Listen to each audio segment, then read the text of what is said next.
This is for Chapter 3, Nutrition Needs During Pregnancy. So, pregnancy is life-changing. It is 40 weeks. Often people talk about 9 months, but it really is 10, and you don't realize that until you're in month 9. And your body goes through so many changes. Typically, we think of them in 2 separate phases. The first being the first 20 weeks of pregnancy, where there's more of a maternal catabolic phase. So the mother's body is building up capacity to deliver all of the blood, oxygen, and nutrients that the fetus will require during the second half of pregnancy. So that's why we see mother having increased appetite and decreased exercise tolerance. And then we see a catabolic phase in the last 20 weeks of pregnancy, which is really that there is a mobilization of those stored nutrients and the mother's body preparing to deliver a full-term fetus. So approximately 10% of fetal growth actually occurs in the first 20 weeks, and then 90% occurs in that second half, so that you can really see how that catabolic phase really shifts over to being more of a fetal catabolic stage.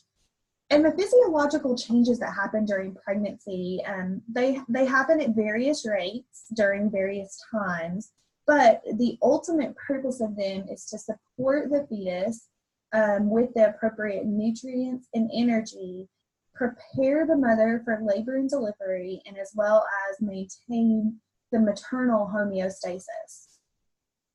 So some of the examples that you have that we're going to talk through a little bit is the cardiovascular system. So basically we see heart rate increasing, blood pressure increasing, cardiac output increasing, all to keep up with the additional blood volume that we see in the hematological system. In the respiratory system, we actually see a little bit of an increase in the actual chest circumference, and we see looser ligaments, allowing those lower ribs to kind of flare out around the baby, with a 40% increase in ventilation, so extra input and output with that gas exchange there. In the renal system, interestingly, our kidneys actually increase in length by about 1 centimeter to account for dealing with that additional blood volume. And we see the filtration rate increasing almost 50% until 36 weeks. The other thing I want you guys to think about is there is an increase in sodium retention as well as extracellular water volume. So you have that potential for swelling for moms. Now in the GI system, we see sometimes nausea and vomiting, decreased motility, so they get constipated, and the increase in progesterone actually causes some issues with the esophageal sphincter, causing heartburn sometimes. And we actually see some postural changes as the mother's body changes and the center of gravity changes. We see their head come forward a little bit more curvature in their spine. And so one of the big things that happens physiologically is the development of the placenta.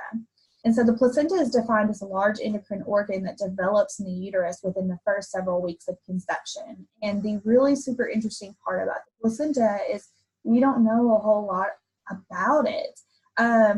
There's still a lot of research around it, but it's super fascinating because it's responsible for all of these functions that are critical for fetus, including fighting internal infections, the blood exchange, so getting those nutrients and oxygen, also removing waste products from the fetus so the mother can excrete them, secreting hormones. And so the placenta is a beautiful, beautiful thing. And actually, this side of it in particular is called the shiny Schultz side, depending upon which side it comes out when mothers deliver it. We either call it shiny Schultz or dirty Duncan. So just remember, when we talk about nutrient recommendations during pregnancy, it's really important to understand the physiology of pregnancy. So one of the key pieces is that our bodily fluids, specifically water, increase 7 to 10 liters during pregnancy. Now, most of this does go towards blood in the first trimester, We see a plasma volume in our blood start to increase within the first few weeks. But around like the 20th week of gestation, we see about an 800 milliliter increase, so large amounts. But then once again, women with higher gains in these fluids tend to experience more swelling, particularly in their legs, and a lot of times we see greater weight gain with that, just where they're gaining so much water. Also, we've talked about this in 219 before, but remember their basal metabolic rate actually increases in pregnancy with that increased need for nutrients. So typically the maternal nutrient metabolism changes within the first few weeks of pregnancy. We see calcium metabolism occurs with that bone turnover and reformation, the increased levels of body water and tissue synthesis. They require additional sodium and other minerals. And so that within itself is completely different from the first few weeks. And the development of tissues really depends upon the maternal protein. So remembering that protein is not really stored in the body and there is amount of turnover, it is really critical for pregnant women to get an adequate protein. And sometimes it can be required in pretty high amounts during those second and third trimesters as tissues and growth are just continuing at an exponential rate. However, most of the fetal needs are provided by carbohydrates during pregnancy. The fetus always receives adequate glucose, even if the maternal glucose intake is not adequate. So what happens is basically it causes this diabetic effect of pregnancy, where your glucose crosses the placenta more readily than other macronutrients, and the person that really becomes low in blood glucose can be mom. And so prompting her to eat, creating an increase in blood glucose, but then also what can happen is insulin secretion decreases, creating this insulin resistance in the mother. So you have multiple things going on there with glucose, but remember, the baby's typically always going to get the glucose that it needs. It may be mom that's kind of in trouble with it. And then as far as lipids, there are two main changes during pregnancy with lipid metabolism. So first, you have an increase in fat accumulation during the first part of pregnancy as the body prepares to support this fetus. And then you have the mobilization of fat during the end of pregnancy to shift over for baby. And so what we tend to see in women is maybe a rise in triglycerides or serum cholesterol, particularly at the end of pregnancy when that fat is being used, and that is okay. I'm thinking about the two phases that our bodies are in early and late pregnancy, where it goes from preparing mom for pregnancy and baby to really supporting growth of baby. We see difference in the insulin based on that. And so really during that early pregnancy, we see glucose is being used more readily. So insulin is just grabbing it up and getting it in the cell because the body needs it. But we also see glycogen really storing, as well as those fat and protein really storing. But then in late pregnancy, we're just trying to build this baby as quick as we can. Baby's growing. And we see that increased insulin resistance and us tapping into our glycogen and using fat and protein as well. So pregnancy weight gain, I'm going to go ahead and tell you that when you work with pregnant women, there's typically a large conversation around weight gain recommendations. And honestly, it's really highly individualized. We have weight gain recommendations by the Institute of Medicine, and that's what we use in practice. However, it absolutely requires individual approach in your own clinical judgment, because there is no set rate for when that weight gain should happen. Now, typically we don't want to see a large amount of weight gain in the beginning of pregnancy, but sometimes some women do see a little bit more weight gain and then kind of slow down in the second trimester.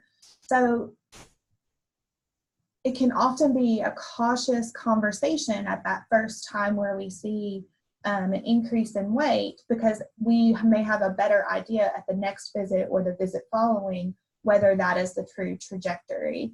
And it can be difficult to talk to moms about weight gain, because we have this connotation in our society that if you're pregnant, you're eating for two, which in reality, we're going to talk about the energy requirements during pregnancy, and you are absolutely not eating for two.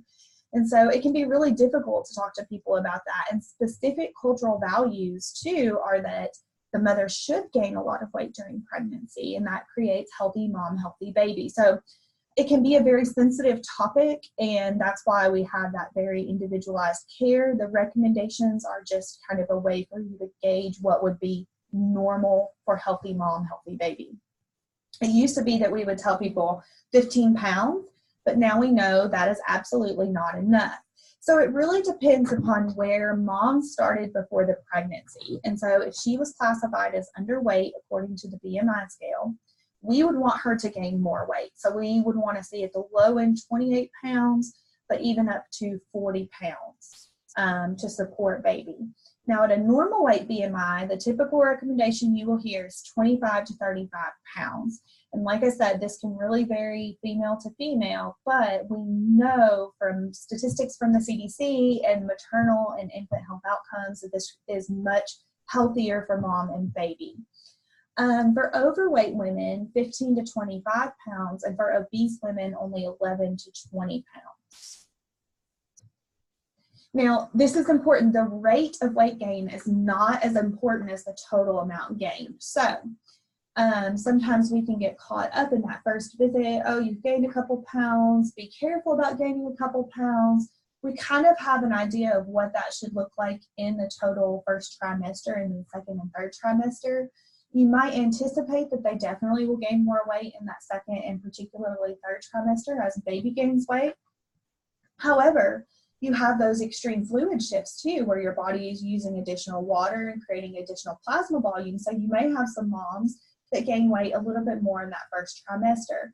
So once again, looking at the trajectory and the pattern of what mom and baby are doing and not focusing so much on that week to week unless it becomes a negative pattern, because ultimately we want the total amount to be within that healthy range. So what does that composition of weight gain look like during pregnancy? Well, about 1/3 of the weight gained in a normal weight woman actually goes to the fetus itself. And that increased body fat that you see there, those fat stores that can be 5 to 9 pounds, actually help support those increased nutritional needs of both mother and fetus. Remember, baby's going to get the glucose it needs, whether we break it down through body fat. It's only about 30,000 calories that are needed to support pregnancy and lactation beyond what you're doing on a day-to-day basis anyways. So it's not a significant amount, but we do see some other changes. So you do typically have an increase in your breast size. You have about 5.5 pounds of just strictly fluids and that additional blood supply. And the placenta itself actually weighs quite a bit, typically 2 to 3 pounds. And then, like we said, we store fat really early in the pregnancy to help support the pregnancy. So what are some reasons that we might see for slow weight gain or actually weight loss during pregnancy? And surprisingly, in obese women, weight loss can be really common. So one of the things is that early morning sickness that we tend to see in the first trimester. So not feeling well, nausea and vomiting, keeping mom from being able to take in adequate calories. Clearly, we'd be in a caloric deficit because the body is in such a building state. The other thing that can happen, you can have this hyperemesis gravidium. And so this really is when that nausea and vomiting goes beyond the first trimester and it is consistent through the pregnancy, and it is quite miserable for mom. And it really can impact baby's health as well. So the other reasons we might see a slow weight gain is just poor fetal growth. And so a lot of times you'll have doctors, particularly in the third trimester, that if mom is not gaining weight at that exponential rate that we typically see in third trimester, we'll be doing more ultrasounds and watching the way baby's growing. Edema, so if somebody had extreme swelling in their legs with that extra fluid volumes, and then we actually took care of it, let's say we gave them a diuretic to take that fluid off, we may actually see weight go down. I mean, we're going to have to talk about the fact that eating disorders are prevalent, and disordered eating patterns So you may have some moms that are really concerned over gaining weight and what that may be after. And so there may be some psychosocial components that you have to kind of screen for there. We do not want them restricting their dietary intake. So if they're talking about food logging and making sure they're staying under a certain calorie, we may need to start assessing them for some of those psychosocial components. Any additional medical problems or having a serious infection or illness during that time, we can definitely see some weight loss because the body is putting extra calories and nutrients towards getting the body well again. Maybe limited access to adequate food, and that's kind of where WIC plays a role, and we'll talk about that at the end of this, and making sure that pregnant women have adequate food and not experiencing food insecurity. So we get into our recommendations. There's a lot of them, so bear with me. So now we know that the energy needs typically increase, but it's gradually. And where we really see it increase is during the second and third trimesters. And just as a reminder, that BMR is increasing as well. So we're burning a little bit more on a daily basis. Now, what that typically looks like, trimester by trimester, actually no caloric change in the first trimester typically. We're talking about a really healthy diet for mom. What is her normal? Maybe even being in touch with doing that energy estimated requirement based on her physical activity. So it can be very individualized, but if she comes into it and does a 24-hour recall and it seems like she's getting adequate calories for her physical activity, she's maintaining weight, she's at a healthy weight, stays the same during first trimester. Now, in second trimester, we talk about only adding 340 kcals per day. So what does that really look like? Maybe that looks like an extra snack in the afternoon if she doesn't do a snack. Maybe it's an evening snack to keep her glucose up. Typically, we think about this in the context of adding a snack or two.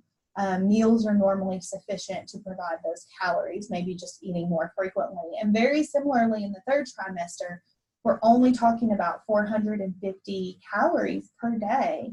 And so once again, I think we're talking more about eating more frequently and making sure that those additional snacks are nutrient dense. So meaning we're getting good bang for our buck. So when we look at the macros, we definitely are still looking at around 45 to 65% of the total caloric intake. Why? Remember, the fetus uses carbohydrates 50 to 80% of its energy needs. So we really try to discourage moms from thinking about doing low carb diets during this time period. We know that they should consume about 175 grams of carbs a day. And once again, that breaks out through the process of the day. And we do want them to get adequate fiber. So that's about 28 grams per day during pregnancy. And so based on all this stuff, I would say the same things I always say. Whole grains, adequate fiber would be your better choices for carbohydrates.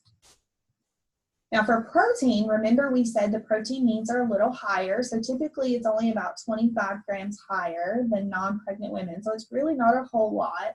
The DRI is 71 grams per day, and just depending upon their level of physical activity, that can fluctuate a little bit, but it is a little higher. So making sure they're getting an adequate protein from a variety of sources. The other thing we want to be mindful of is that they are getting in all the essential amino acids. So remember, essential to eat, so they have to get those in. And if you remember correctly from 219, proteins actually fall into two areas, a complete and an incomplete protein. So a complete protein, which is typically thought of as an animal-based protein, has all of the essential amino acids. An incomplete protein or a plant-based protein does not have all of the essential amino acids in it naturally. You have to pair them together. So this is of a particular concern for moms who may be vegetarian or vegan. Now, that doesn't mean they can't continue their normal dietary pattern, but it is really very important to have the discussion about making sure they're coupling certain food items to get complete proteins. Now, as far as fat, we know we need it, right? Remember, it starts to store early in pregnancy because it assists with that fetal growth and development. And it's extremely important for gene expression, cellular signaling, and the absorption of those fat-soluble vitamins, so A, D, E, K. Also, for pregnant women, we know omega-6s and omega-3s are extremely important. but particularly important for pregnant women. And those are the two essential fatty acids. So once again, essential to eat omega-6s and omega-3s. So why are these so important during pregnancy?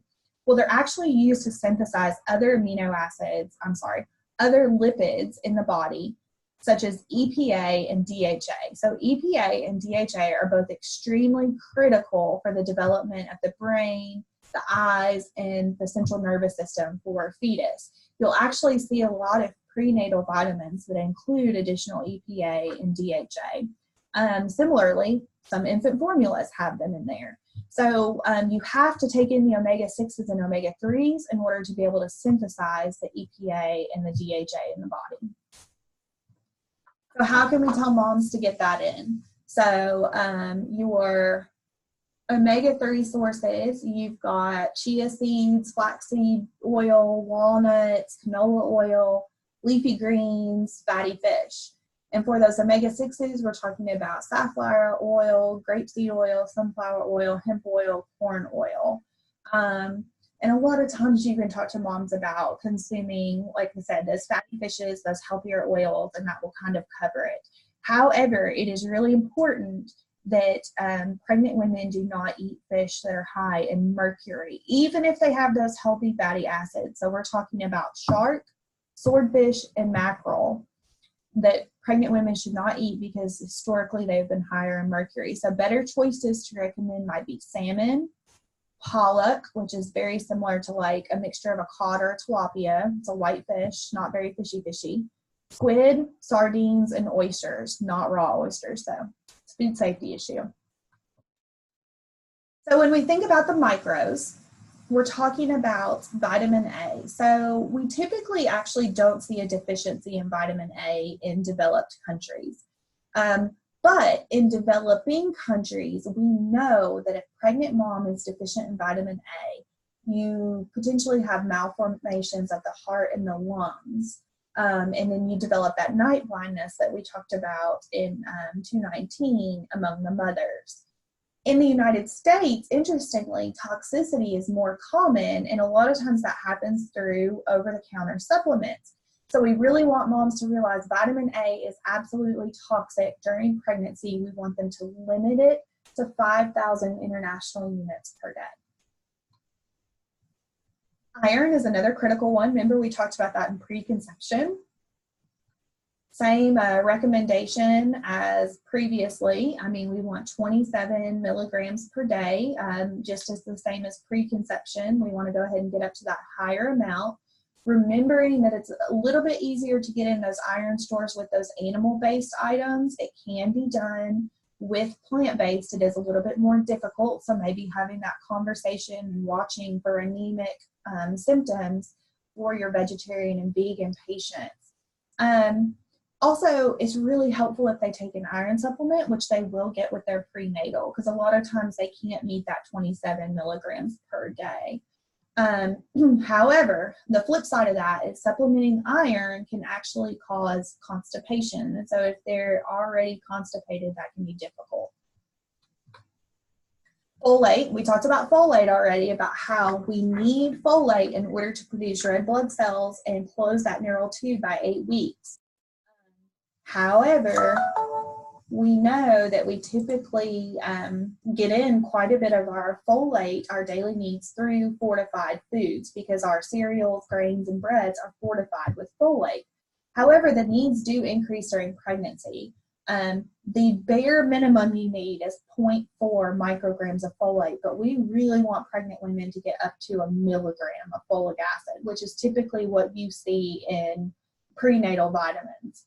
And the opposite of that is not having enough folate, as we talked about, causes issues with closing the neural tube, creating spina bifida.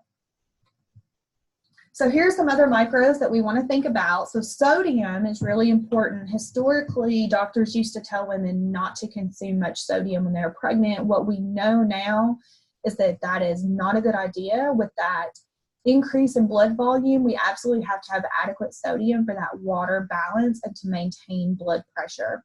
So it's often recommended for pregnant women to salt to taste and maybe not to consume as much other like processed high sodium foods, but salting is fine. Vitamin D is critical. About 40 to 60% of adults in the US are actually vitamin D deficient. A lot of that has to do with being inside, using technology, not being out and being physically active. But the vitamin D status of mother really impacts the infant. So typically what we see is those low vitamin D levels are critical for the body of the fetus. And we know that because vitamin D is typically synthesized from the skin through sunlight, we only need about 10% of it from nutritional sources. So if you have mom who's, maybe works a desk job or things like that, it would be really critical to ensure that her vitamin D levels were good from the get-go. Typically, the recommendation for that is about 600 to 2,000 IUs each day. But once again, that prenatal, for the most part, unless they have a severe deficiency, is going to kind of hit that. You can also get vitamin D from those fortified cereals too. Calcium is another one. So we know that the skeleton of the fetus actually requires about 30 grams of calcium during pregnancy. And the absorption of calcium increases from 57% in the second trimester to 72% in the third trimester. But calcium recommendations are about the same for pregnant and non-pregnant women. We just know that it's necessary that they get in those adequate amounts because low calcium can actually cause pregnancy-induced hypertension and preeclampsia. And similarly to preconception care, we know iodine is critical. Severe deficiency in iodine can cause preterm delivery, stillbirth, miscarriage, congenital abnormalities. The other thing I want to say about micros that don't typically impact your average pregnant patient is that vegetarians and vegans are at the greatest risk for those low vitamin B12. So remembering that with pregnancy as well. All right, so water with the micros. Remember that we are at an increased risk of dehydration potentially with pregnancy, especially if they're experiencing any nausea or vomiting. Pregnant women need about additional 300 milliliters per day beyond what they needed non-pregnant. But also increasing fluids will help with that prevention of edema. And remembering that those fluid needs could even be higher than that depending upon if they live in a hot climate or they exercise regularly. And remember, the best way to tell is that urine color. So one thing I want to touch on is supplements and herbs, because we know that can be problematic in the world we live in. Particularly for pregnant women, we do want to make sure that they consume those adequate micronutrients, but we don't want them to go overboard. So taking additional supplementation like emergency or extremely high doses, as we said with vitamin A, can be toxic. So we don't want that to happen. The other thing is there are a lot of herbs on the market that can actually be deathly to fetus, one of which is black cohosh. So the safety of a lot of herbs has not been established. And most practitioners will say no herbs at all. Two that we know for sure are ginger and peppermint. So here are some common conditions during pregnancy and what we can do about them. We've talked about nausea and vomiting and how that typically happens in that first trimester, but we should see it stop around the 12th week. And then we've talked a little bit about how you can have severe nausea and vomiting throughout the entire pregnancy, and there we're at risk for fluid losses and nutrient losses. Some things you can recommend for a patient that's experiencing normal nausea and vomiting is consuming dry plain foods, especially before they get out of bed. Crackers, dry toast, any of that can help.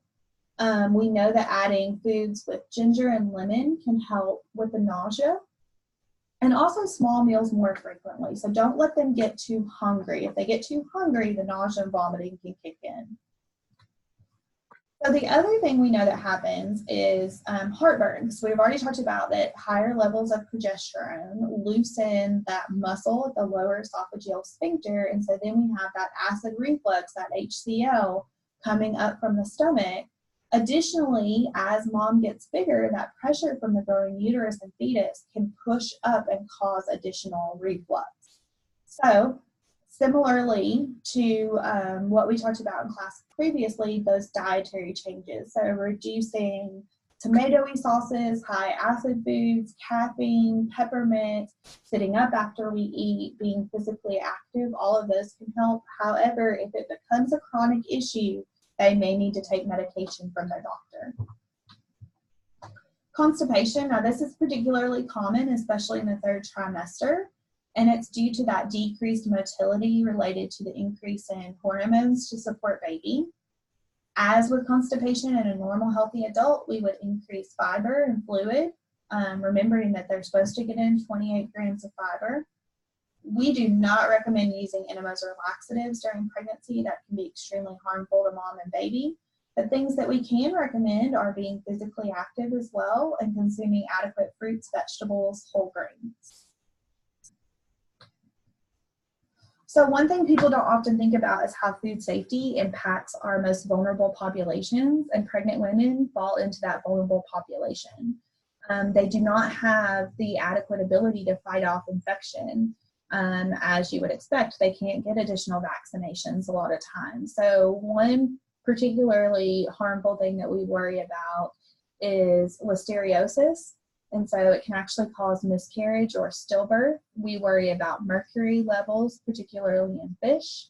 One thing we can talk to women about is making sure that they are washing their hands and not preparing raw chicken on the same cutting board and then putting raw vegetables or something else on it. So no cross-contamination, cooking things adequately, particularly ground beef, and making sure that they're actually refrigerating leftovers. Now with the listeria, what we're worried about, if you have heard a woman say that they can't have like soft cheeses, like Mexican style cheeses or deli meats, that is typically where we see listeria growing. Also, that's one of the main problems with raw milk. Having a pregnant mom change out cat litter, bad. We don't want them doing that. They can get toxoplasma. Salmonella, so just that cross-contamination or potentially that unpasteurized or raw milk or juice. E. coli from that undercooked ground beef, or we hear about E. coli a lot of times on our produce products. It can really cause severe effects on the pregnancy. Mom may feel really bad, but a lot of times we're talking about miscarriage, fetal death, birth defects. One thing your moms may complain about is changes in smell and taste. This is highly related to those elevated hormones. 2/3 of pregnant women report that they experienced a heightened sense of smell. Also, cravings and aversions are very commonly reported during pregnancy, but the one thing you want to be aware of and to ask about is asking about pica or pica, you'll hear it also said, which is consuming non-food items such as ice, clay, laundry detergent. Sometimes that can be indicative that there is some type of nutrient deficiency that we need to address. A lot of times it's iron deficiency and anemia. So one thing I do want to talk about is some of the programs available to help pregnant women. One of those we've already talked about, which is WIC, the Special Supplemental Nutrition Program for Women, Infants, and Children. Typically, this is delivered through local health departments. It is federally funded, and it serves low-income women, infants, and children, the children up to 5 years, who are deemed at nutritional risk. Typically, they go in, they get nutrition education and counseling, they get vouchers for certain food items, they follow their growth patterns, but we do know participating in WIC actually does improve birth outcomes. And let me show you this real quick. So this is one program where they limit the types of foods you can have. So it has to be a whole grain option. It has to be 100% juice. It has to be real cheese, not processed cheese. So they're only allowed specific food items, and there are only certain categories of things they can get. And then lastly, exercise recommendations. We know exercise is great during pregnancy. Now, there may be some high-risk pregnancies that require reduction or abstinence from exercise, but that would be delivered by a practitioner.